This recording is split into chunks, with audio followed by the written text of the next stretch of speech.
Hospital HM Rosaleda, centro de referencia de la sanidad privada en Galicia desde hace más de 5 décadas.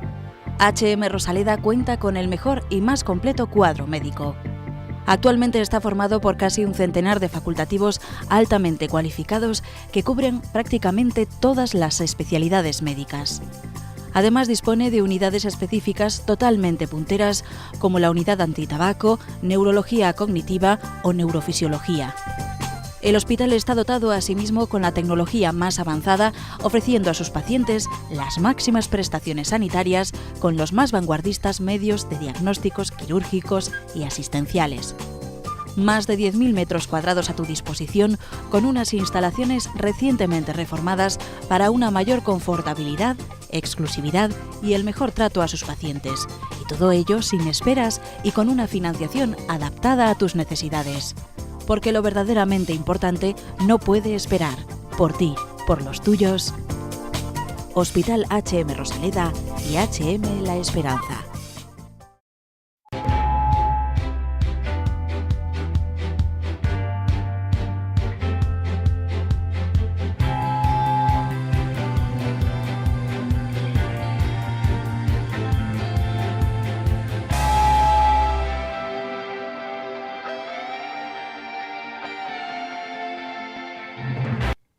¿Qué tal? ¿Cómo están? Bienvenidos una semana más a su programa de salud, a Falando de Saúde, aquí en Correo Televisión, en el canal del Grupo Correo Gallego, desde el que siempre intentamos invitar a los mejores especialistas, creo que sí que lo conseguimos, de HM Rosaleda y también HM La Esperanza. Así que, sin más preámbulo, les detallo el sumario del programa de hoy.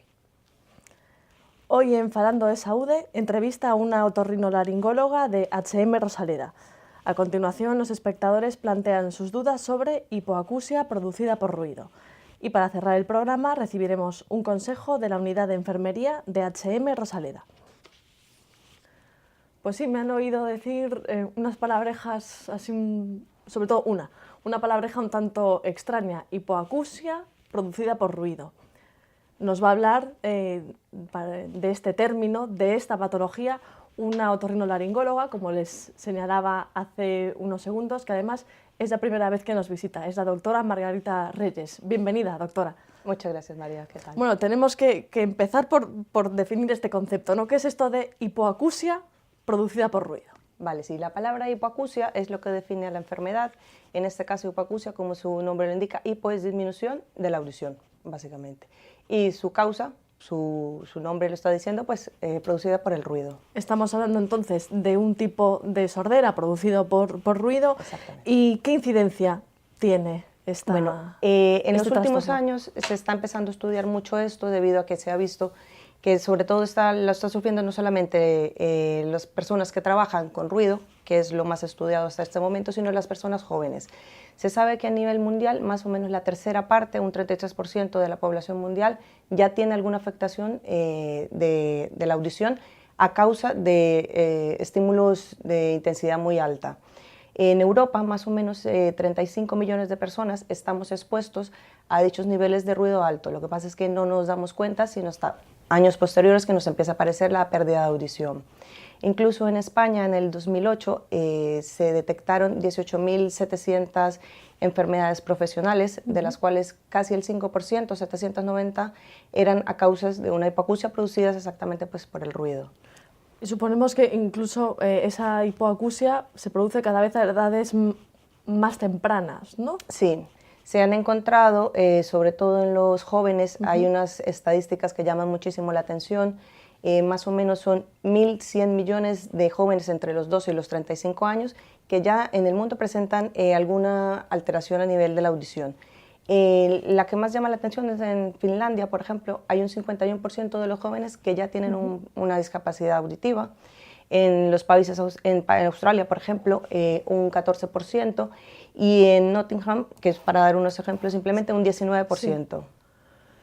Aquí la pregunta ahora es obvia, o sea, por el hecho de pensar en los jóvenes que usan los cascos y los no tan jóvenes también los usamos, ¿puede producir algún tipo de lesión auditiva? El uso de cascos, si es de forma responsable, no causa ningún problema. De forma responsable quiero decir que sea un nivel, un volumen tolerable y que sea determinado tiempo, que no pasen más de 5 o 6 horas en el día. ¿Qué pasa? Yo creo que nos pasó a todos que vamos ya sea en el transporte público o caminando en la calle y escuchamos la música del de al lado, sí, completamente perfecta, como si no tuviera los cascos puestos. Y ese estímulo nocivo todos los días va haciendo mella hasta que posteriormente llega pues a la pérdida de audición. Causas, además de estar expuestos a un exceso de ruido, o sea, ¿qué más tenemos? Vale, aparte de tener el ruido, también hay que tener en cuenta factores tanto de la persona como del mismo estímulo.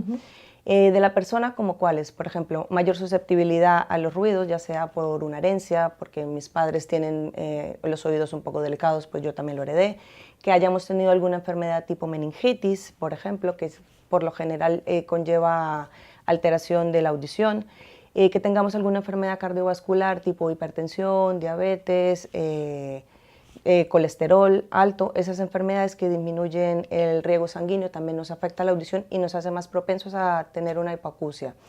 La intensidad en la que estamos oyendo el sonido, se habla que intensidades menores de 70 decibelios no hay ningún problema y podemos tener ese estímulo todos los días que no nos va a ocasionar ninguna lesión auditiva. Intensidades mayores de 80 sí está completamente estudiado que sí que las va a producir. Alguna enfermedad que tengamos a nivel auditivo, que de pequeño sufríamos mucho de infecciones de oído, pues estos oídos son un poquito más delicados que una persona que no haya tenido estas infecciones. Y causas indemnes del ruido. El ruido que hace en el oído. Se han descrito varias teorías, para hablarlo así, para que la gente nos entienda. Está, por ejemplo, la teoría del microtrauma, que es decir, que la onda sonora, todos sabemos que el sonido tiene una onda, esa onda choca contra el tímpano, lo maltrata y a su vez está maltratando la cadena de huesecillos, que es la que nos produce que podamos oír. ¿Qué pasa? Al ser esto una sola vez no hay ningún problema, pero cuando estamos expuestos al ruido, el ruido no es constante, no es un ruido que viene paralelo, sino que va a tener unos picos y esos picos son los que nos hacen el daño a la célula, que todos los días teniendo estos picos la célula se va maltratando hasta que llega un momento en que dicha célula muere y ya empezamos a tener problemas para oír. La teoría también de macrotrauma, que es que esta misma onda puede ocasionar lesión en el huesecillo, por tanto al estar lesionado no transduce el sonido y no podemos oír claramente. Y bueno, aparte de esto, medicamentos que usualmente toman las personas, o ya sea porque tuvimos una enfermedad y estuvimos hospitalizados mucho tiempo y nos dieron una serie de antibióticos, o por a raíz de alguna patología, sobre todo patologías como la hipertensión, que tenemos que consumir los medicamentos y eso nos puede ocasionar un poco de daño en el oído. Todos estos son causas, pero también podemos considerar que son también factores influyentes. Sí, exactamente, son factores influyentes como, ya lo dije antes, la intensidad mayor de 70 decibelios, la duración, se ha establecido que 40 horas a la semana como mínimo, ya con eso podemos empezar a tener daños auditivos, la edad del mismo paciente, aunque lo estamos viendo en personas muy jóvenes, entre mayor edad que estamos con estos estímulos, pues vamos a ser más susceptibles a padecer la patología. Y se habla del sexo, pero el sexo es muy contradictorio, porque la mayoría de estudios se han hecho sobre todo en enfermedades laborales, en las cuales la población que se estudia hay un mayor porcentaje de hombres que de mujeres, por tanto el sexo es un poco relativo. Aún está pendiente de demostrar. ¿Cómo es el desarrollo de la lesión auditiva, doctora? Bueno, se transcurren básicamente en 2 etapas. Es una etapa en la que inicialmente estamos en contacto con el estímulo, empezamos el primer contacto y el oído fisiológicamente hace una adaptación, es decir, estamos con el estímulo constante, el oído se empieza a estimular hasta que llega un punto en que ya no se estimula más. Esto lo hace como mecanismo de defensa, pero ese periodo que se llama periodo de adaptación se agota y pasa a la siguiente etapa, que es la etapa de fatiga. En esta ya empezamos a ver que el umbral de audición aumenta, podemos llegar hasta, incluso en esta etapa, 40, 50 decibelios, hasta que llega un punto en que de tener constantemente este estímulo, esa fatiga queda permanente y al quedar permanente ya hablamos de una hipoacusia irreversible.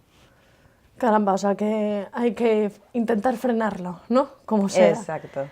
Vamos a hablar entonces de la clasificación de hipoacusia inducida por ruido. Aquí tenemos una gráfica. ¿Qué nos puede comentar al respecto de las diferentes fases? Vale, bueno, la clasificación básicamente son las 4 fases en las que transcurre la enfermedad. Para que los televidentes entiendan más o menos la gráfica como lo muestra ahí, tenemos la primera fase, que es la fase inicial, en la cual si se detecta en esta fase, si es reversible, es cuando estamos en los primeros contactos del ruido, lo que hablaba de la adaptación, y empieza un descenso de la función auditiva. Es decir, si vemos hay una mella a nivel de los 4000 hercios, en donde hay una muesca que baja hasta los 30-40 decibelios.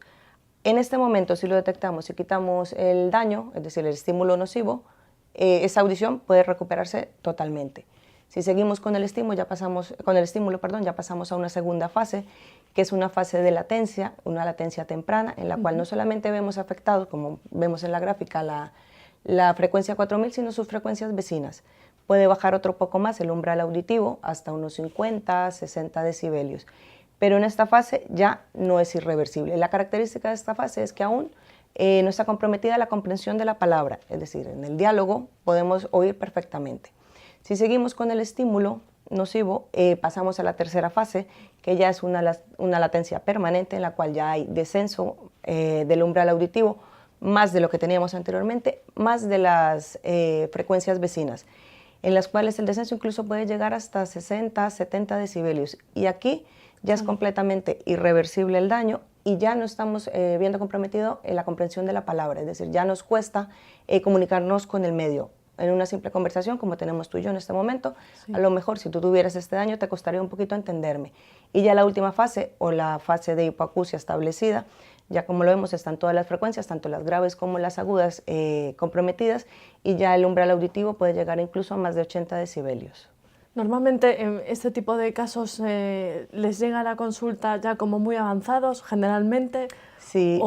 Las fases tempranas son difíciles de detectar, ¿no? Sí, lastimosamente todavía no está la gente no está como muy concientizada con este problema de que, bueno, si me falta la audición, si la estoy perdiendo, a lo mejor la puedo recuperar, no. Son muy raros los pacientes que llegan en fases tempranas que pueden cambiar estos estímulos y recuperar su audición. Por lo general nos llegan entre fase 2, 3, incluso algunos nos han llegado ya en fase 4 que ya ahí no hay nada que hacer. Claro, sobre todo porque uno a sí mismo parece que le cuesta reconocer que está sufriendo una pérdida auditiva y a lo mejor se lo dice su entorno más cercano, pero se lo toma mal, ¿no? No sé si eso es lo que suele pasar. Sí, a la mayoría de gente, claro, si eres joven, 35, 40 años, y te dicen, oye, estás poniendo la tele muy alta, te dicen, no, ¿cómo se te ocurre? Yo no estoy sufriendo del oído. Entonces, prefieren no consultar hasta llega un punto, lo que te decía, que ya no comprenden, ya les cuesta mucho entablar una conversación, entonces ahí sí consultan, ahí ya es muy tarde. Hablemos un poco de la clínica, de este trastorno de la hipoacusia por ruido. Vale, pues como su nombre lo indica, ya lo hemos dicho, la hipoacusia es una disminución de la audición. Hay que tener en cuenta que incluso hasta pasado los 10 hasta 15 años de empezar con el primer estímulo nocivo, podemos empezar a tener las manifestaciones, que básicamente son 3. La hipoacusia, es decir, la pérdida de audición, pueden tener tinnitus o acúfenos o lo que la gente llama ruidos en los oídos, incluso mareo hasta vértigos. Caramba, ahí ya uno sí que va al médico, ¿verdad? Sí, allí ya cuando, más que por la pérdida de audición, por los vértigos, ¿no? Por los vértigos, porque me encuentro mareado y porque el ruido no me deja dormir, porque en el día no lo detectas, pero en la noche cuando todo está en silencio, claro, ya empiezan a notar un pitido que no les es agradable, entonces consultan más que eso que por la hipoacusia. Y ahora llegamos al momento clave, ¿cómo se diagnostica? Vale, la parte para diagnosticarla es muy sencillo, simplemente si ya detectamos que no oímos bien, que ponemos la tele muy alta o alguien nos ha dicho que estamos poniendo demasiado alta la tele o la radio, lo que tenemos que hacer es acudir a una consulta y en dicha consulta ya se hacen una serie de exámenes como son una audiometría tonal, una logoaudiometría para saber si ya tenemos compromiso de la comprensión de la palabra o no, una impedanciometría para ver cómo tenemos la membrana, los huesecillos, otomisiones acústicas para ver cómo está la cóclea, que la cóclea es el órgano más importante para la audición. En el caso de que se requieran ya por procesos legales, otomisiones acústicas, que es una prueba objetiva en la cual nos dice exactamente cuál es el umbral de la audición, ya que en la audiometría está involucrado el paciente en las potenciales auditivos, el paciente está dormido, entonces ya el mismo aparato se encarga de decirnos exactamente cuánto oye. Y dependiendo del paciente, si vemos que la hipoacusia es de un solo lado, lo que hay que descartar es otras patologías adyacentes, entonces hay que pedir una resonancia. ¿Existe alguna manera de prevenir esto? Sí, lo fundamental es, si detectamos ya sea que estamos en nuestro trabajo con ruido, pues evitar el ruido, protegernos, utilizar todas las medidas que nos dan de protección auditiva. En casos de colegios, vigilar los niveles de ruido, que eso sí se puede hacer. O si nosotros mismos detectamos que oímos la tele muy alta o nos ponemos los cascos con la música muy alta porque nos gusta, pues tratar de evitar estas cosas. ¿Cuándo uno tiene que dar el paso de hacerse una audiometría? Cuando o uno mismo se detecta la hipoacusia, que es muy raro. O sea, uno puede llegar a la consulta y decir, doctor, doctora en este caso, quiero hacerme una audiometría. Sí, sin problema. Aunque oigas perfectamente, lo recomendable es que todo el mundo tenga una audiometría inicial. ¿Para qué? Para saber cómo está su salud auditiva y dependiendo de los factores de riesgo que tenga, ya sea por enfermedades, ya sea por su trabajo o por lo que sea, hacer seguimientos. Teniendo una audiometría inicial normal, se pueden hacer seguimientos cada año, incluso hasta cada 2 años. Supongo que en el caso de pérdida auditiva entran en juego los audífonos. Exactamente. ¿Cuándo hay que ponerse audífonos? Eso ya depende mucho de cada persona y de la pérdida auditiva. Claro, si tenemos una pérdida que es muy poca, unos 30, 40 decibelios de umbral, y vemos que la persona se desenvuelve perfectamente, el audífono, en vez de ayudarle al ser pérdidas tan pequeñas, lo que va a hacer es molestarle porque le va a amplificar el resto de sonidos. Pero si ya vemos que la persona, aunque tenga esa pérdida pequeña, no comprende, está constantemente preguntando qué no oigo, o subiendo el volumen de la tele, o que incluso con el móvil, que es donde más se detecta, que ya no lo oye en un lado, sino que lo pone hacia el otro lado, en ese momento es recomendable la valoración para ponerse unos audífonos. Pues ahora, doctora, si le parece, vamos a las preguntas de los espectadores. Ok.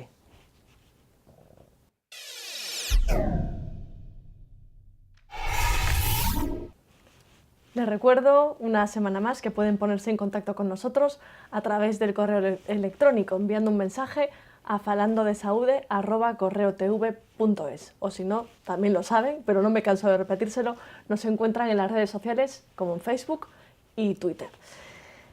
Primera pregunta, de Marta de Santiago. Aunque, bueno, no hemos precisado que... Bueno, voy a decir la pregunta y luego voy a hacer el comentario. Doctora, ¿los niños pueden sufrir este problema? Hablábamos de jóvenes al comienzo del programa, pero no nos centramos en los niños. Imagino que también, ¿no? Sí, los niños también pueden sufrir este problema. De hecho, se está recomendando muchísimo por la Organización Mundial de la Salud. Hoy en día se utilizan mucho los estímulos sonoros, entonces para los niños siempre los juguetes ruidosos, y entre más ruido mejor porque le va a llamar la atención. Lo que está recomendando la Organización Mundial de la Salud es que dichos juguetes no sobrepasen el límite de 120 decibelios. A este límite ya preferiblemente que el niño no lo utilice ni una, ni dos, ni nunca, mejor. A mí eso me parece bien porque incluso a veces acaba con la paciencia de los padres. Perdón por el comentario, pero es que creo que eso lo piensa mucha gente, pero no todo el mundo lo dice. María de Santiago le pregunta si existe un audífono para cada paciente. Intuyo que, bueno, pues que se refiere a que si se puede personalizar, ¿no? En todos los casos, no lo sé. Claro, los audífonos son personalizables. El hecho de que a mí me pongan un audífono no significa que ese audífono te sirva a ti, aunque tengamos el mismo nivel de pérdida. Lo que hay que hacer es ir con un audioprotetista, hacerse la valoración, mirar cuánto es la pérdida, qué frecuencias están afectadas y con eso ya adaptar el audífono. Entonces eso que a veces vemos en televisión, que dicen, si no oye, póngase este dispositivo y puede oír cómo cae el alfiler. No, eso es un amplificador de sonido. Eso realmente. Es un amplificador de sonido, exactamente. Está muy bien para una persona que tenga la audición perfecta, que quiera oír la tele sin molestar a la gente, pues perfecto, porque le amplía el sonido de la tele y él lo puede oír a un volumen muy bajo y lo está oyendo perfectamente. Pero una persona que tenga un problema de audición, no. Necesita un audífono específico. Y necesita ir en este caso a un otorrinolaringólogo. Exactamente. Pues nos vamos ahora a recibir un consejo desde la unidad de enfermería de HM Rosaleda.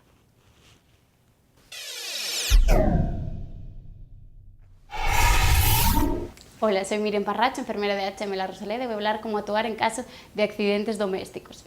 Nuestro hogar, por muy seguro que parezca, siempre entraña varios riesgos que puede traer accidentes, como quemaduras, cortes, golpes, caídas. Con una información adecuada de cómo reconocer estos peligros y una organización adecuada de nuestro hogar, podemos evitar estos accidentes, sobre todo que muchas veces pueden llegar a ser mortales. Una vez que se produzca el accidente, debemos mantener la calma y actuar con rapidez para disminuir las posibles consecuencias. ¿Cómo conseguir la ayuda? Puede ser en un primer momento muy útil tener cerca un botiquín, siempre en un lugar seguro y lejos del alcance de los niños. También puede ser de vital importancia tener números de emergencias a la vista en un lugar que sea accesible, como por ejemplo el número de ambulancias, de bomberos, de la policía, de emergencias. ¿Qué recomendamos para evitar estos accidentes? Pues sobre todo en lugares donde haya niños cerca, pues debemos tener o mantener objetos pequeños como pastillas, pilas, productos de limpieza o medicaciones en un lugar seguro y de difícil acceso para los niños. También es importante asegurar a los niños y echarles un ojo mientras se bañan. Debemos asegurar balcones, ventanas, escaleras para que los niños no puedan acceder ellos solos. Proteger enchufes, electrodomésticos, revisar siempre las instalaciones y, por ejemplo, una buena limpieza de escaleras y suelos pueden evitar caídas. Y se nos ha acabado el tiempo, ya no podemos seguir con todos ustedes. Sí seguiremos la próxima semana, pero antes de marcharnos tengo que despedirme, por supuesto, de nuestra invitada, de Margarita Reyes, doctora otorrinolaringóloga de HM Rosaleda. Gracias por venir. Gracias a ti, María. Espero que sea esta primera de muchas veces. Ojalá. Y a ustedes, pues como les decía, les emplazo dentro de 7 días a que estén ahí una vez más con todos nosotros, acompañándonos, haciendo posible este programa y, como siempre, que siempre transmitimos desde Falando de Salud el mejor de nuestros deseos. Salud y suerte.